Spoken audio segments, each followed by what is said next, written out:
You know, Sasuke.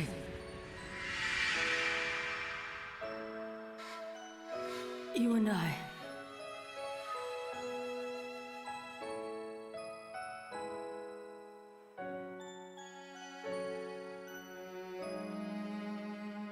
Our roles could have been reversed.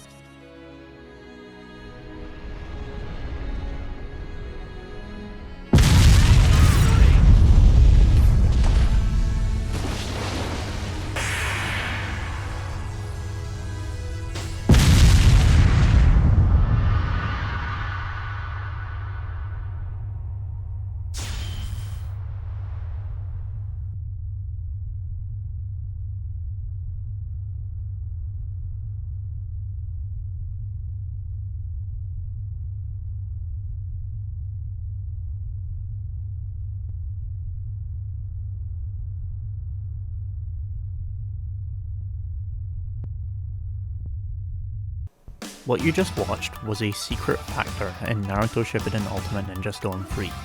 A bonus piece of content that you get to see if you do well enough during a fight, if you meet certain conditions and you succeed in all the QTE cutscenes during them. These are my defining memory of the Ninja Storm franchise and are, in my mind, what makes this franchise of games incredible and absolutely worth your time. Ninja Storm's best content is, of course, its campaign. I'm not interested in covering its meta or its multiplayer in this video, which I do have opinions on, but to cut that short, it's unbalanced and too simple to be competitive to any great degree. It's not intended to be a competitive environment and is instead a sort of Naruto simulator. You can throw kunai, run on water, use ninja tools alongside your character's basic hand-to-hand combat combos. You can do ninja substitutions, guard, grab, use characters' signature moves, as well as access more powerful awakened forms of characters. It has all the aesthetics and surface content of Naruto in an environment that doesn't ask you to know frame data or any other in-depth information at all, just to pay attention, focus on what's on screen, and manage your limited number of substitutions well. The one thing I do have to say about its roster is actually story related and its character alts. Since characters often get more than one fight in Naruto, they have different versions in this series where their visuals and their signature moves match what they used in that part of the story. So for example, as you can see on screen, there are 7 different Sasukes in Ninja Storm 3, all with different signature moves available and the appearance of whatever part of the story had those moves featured in his abilities. As I said, this game isn't as much meant to be a fighting game as a Naruto simulator, and while adult Sasuke could theoretically have all these signature moves available at once in a single move list, you normally only play each form for 1 or 2 fights before the characters advance in the plot and use new techniques from then on. You're not really intended to focus on learning battle tactics or playstyles for each character, and instead they all play somewhat similarly, and playing it is engaging enough to keep you focused, while not deep enough that its difficulty distracts at all from its story. While a lot of people might take this statement as a mark against the franchise, the game franchise I most often use this sort of descriptor for is actually the Yakuza series. Some of the best games I've ever played and much beloved by all, and yet their combat is more a physical means of displaying the story and characters' aptitudes for combat rather than an actually engaging, deep, and fair or balanced set of systems. What Ninja Storm is, at its core, is a very heartfelt recreation of Naruto at all its peaks, while mostly sidestepping its lows. There are some flaws with these games, and I'm going to get them out of the way right away before I cover their strengths, and these pertain to the first and final games. The first was, of course, the first, and is very underdeveloped and doesn't tell the story of Naruto's first half anywhere near as quality as the anime or manga do, as you might assume considering the second, third and fourth game are all Shippuden while only the first is the original series. I'd ask you to just skip it entirely and watch or read early Naruto instead, which is no issue since while Naruto's first part does have what looks like an intimidating filler percentage, you'll note that all episodes between episode 143 and 219 are filler, as when Naruto's original story ended, the anime did almost 80 episodes worth of filler, and you can just skip the other 15 filler episodes as well as literally all of that. If the original is still too outdated or long for you knowing that, then absolutely go read the manga. No flaws, gets you right through the fantastic first part story in 238 chapters, and then you can enter into the 3 good Ninja Storm games that actually follow Shippuden's story in a way that doesn't overdo it with filler, but does cover the full original story in a flashy, colourful and loud way that I know some people can't do without. I know some people just don't like to read manga, and that's fine with me, I won't judge anyone for it. The other flaw I have to mention is that the final game released before the anime was finished, so some cutscenes are just still images from the anime with dubbing over them.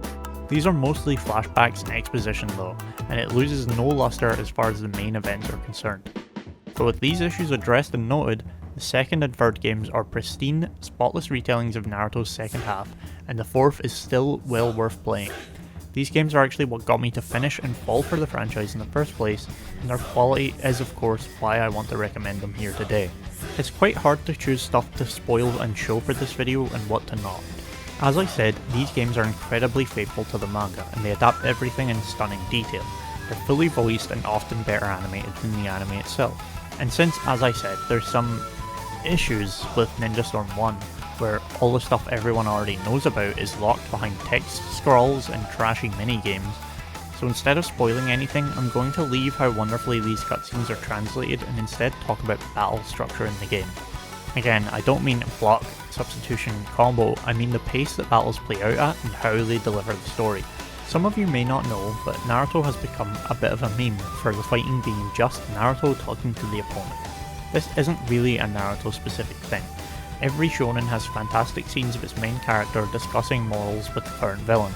But simply put, you can cram a lot of speech bubbles on top of an image of a character about to be hit by something, but then when you animate it, you need to let the character speak those words aloud. Even single panels with this much dialogue in a manga can feel like they're intended to come across in an instant, rather than the actual duration that these things would take to say. Otherwise, when people talk during fighting, it would be as if they keep pausing to talk before moving to the next action panel. It's a side effect of the change of mediums, and somewhat the blame for this can be the anime director's fault or the studio's fault for placing difficult time restrictions on production. But of course, as a game and not an anime, Ultimate Ninja Storm gets to have its cake and eat it too. Characters get all the monotonous talking out of the way fast during early parts of a battle, and most fights are split up into multiple health bars. Near the bottom of a health bar, or once it's done with, characters will automatically launch at each other and a quick time event will ensue. These actually use the language of the game pretty well. It's still B for attacks, X for kunai, LT for substitutions, etc, etc. And how rewarding they are to participate in and how well the fights are choreographed to incorporate the quick time events is astounding. It's the closest thing I've experienced since playing it to Asura's Wrath, which was a game almost singularly dedicated to proving that QTEs can enhance and make an experience more engaging, and I think especially in its best moments, Ninja Storm more than manages to prove this as well. These moments are incredible and massively enhance the magnitude, scale and impact of all the biggest and best parts of every fight throughout Naruto. So for this video I had tried multiple times to come up with a section that displayed a regular cutscene throughout the game to display just how well the game adapts the story.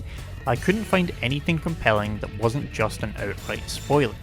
See, Naruto is oddly linear even for a shonen, and while it might sound ridiculous to say about a literal book, what I mean is that you're mostly dealing with the same 15-16 characters all the way through Naruto, and even its villains from part 1, Orochimaru and Kabuto, are still incredibly important all the way through Shippuden, and I wouldn't dare spoil any major plot or character developments that happen throughout the series. So instead, I'm going to ask you to take my word based on the Naruto and Sasuke fight that I've shown you footage of throughout this video, and say that fighting's choreography stays true to the source material, and it holds true too when this comes to big character moments and keeping the atmosphere intact. The game has all the same voice actors and music as the anime, and it does just as good a job, if not better, of telling its story, given that the filler and repeated flashbacks that are shown in the anime are no longer interspersed throughout the story in order to pad episodes. To round things off, I'm going to talk about some bonus things that just sort of sweeten the deal when you're playing Ninja Storm. First of which is the open world. The open world is an extremely faithful recreation of everything we see throughout the series. On a mixture of painted and 3D environments, if you're just in it for the story, don't worry. The open world is basically a series of pretty corridors from point A to point B, There's no random encounters to stumble into or waste your time, just some item shops and things to make things slightly easier if you're struggling with certain secret conditions. And then there's the odd side quest that can unlock new things like new substitution jutsu cosmetics. It's literally just bonus material and you don't have to interface with it at all in order to get through the main story. It winds up being thrown out in its entirety in Ninja Storm 4 anyway, which instead just has branching pathways for missions that let you choose in order to complete the story in yourself. And lastly, heroic and legendary decisions. Certain major fights, like the Naruto and Sasuke fight, will meet a branching pathway in their midsection where you can choose a more difficult or easier version of the fight with a different scenario at hand. These are literally just flavour, but sometimes they're a positive. I like having the option to flash back to Final Valley instead of Orochimaru's hideout, and I think it enhances the story just that little bit extra by being there. It may even be the more compelling of the two flashbacks to choose from. So now that I've said my piece about Ultimate Ninja Storm, I had a great time revisiting these games. They were really defining to me and my taste in my childhood, and I entirely recommend that you pick them up on sale or even play them on PlayStation's new premium subscription service. They are 100% worth your time as a shorthand but more impactful retelling of the story. To any existing Naruto fans watching, I want to say I do have 2 more Naruto videos planned and in the works. One is about the manga and another about the story. So please, if you're interested in seeing follow-ups to this, hit the like button and subscribe down below. It really helps a lot and it lets me know you guys want to see more. I make lots of anime and gaming content, and you can be sure that you'll see a lot more that interests you down the line. That's all for this video, and until next time, as always, stay safe.